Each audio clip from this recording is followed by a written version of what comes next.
Magandang gabi mga ka-jeeping. Ayan, inabot na tayo ng gabi. Nag-overtime na tayo. Ayan mga ka-jeeping, ang in-overtime natin, nagkabi tayo ng mga lamp na ano, yung mga poste na ilaw. Ayan, at saka naglagay tayo ng design para sa tamar. Ayan, sa nyog na yan, oh, nyog. Nilagyan natin ng design para maiba naman. So ito ang lumabas mga ka-jeeping sa design natin. Ayan, ang ganda ng lumabas.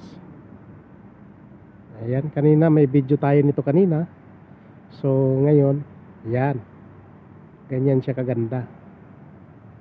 O, di ba? Inikot-ikot lang namin kahit papaano. Ay, ilaw na. Ayan, LED yan mga ka-jeeping lahat. Pati yung sa yung poste na yan, ayan, LED lahat yan. Kanina ko lang kinabit yan, pati wiring. O ayan, natapos na. Ito yung isa, kulay puti naman. Ito yung para sa footway papunta dun sa ano, sa door ng kema or pavilion. Ayan.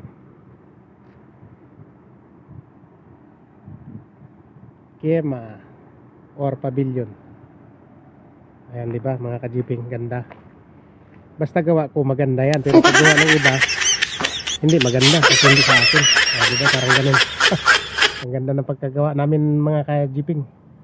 Parang ginawa din ng tao, maski alanganin nga tao. Kaya ang naong nag-antos lagi kaayo. Ayan mga ka-jeeping, pinakita ko lang ang aking obra diskarte. Di ba? Rest house na talaga siya.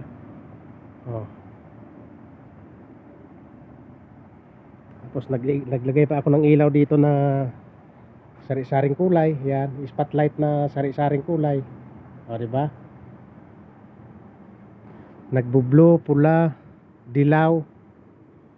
Ito namang isa kulay green. Di ba? Parang gibinuangan lang. Pero at least may nagawa tayong maganda sa paningin.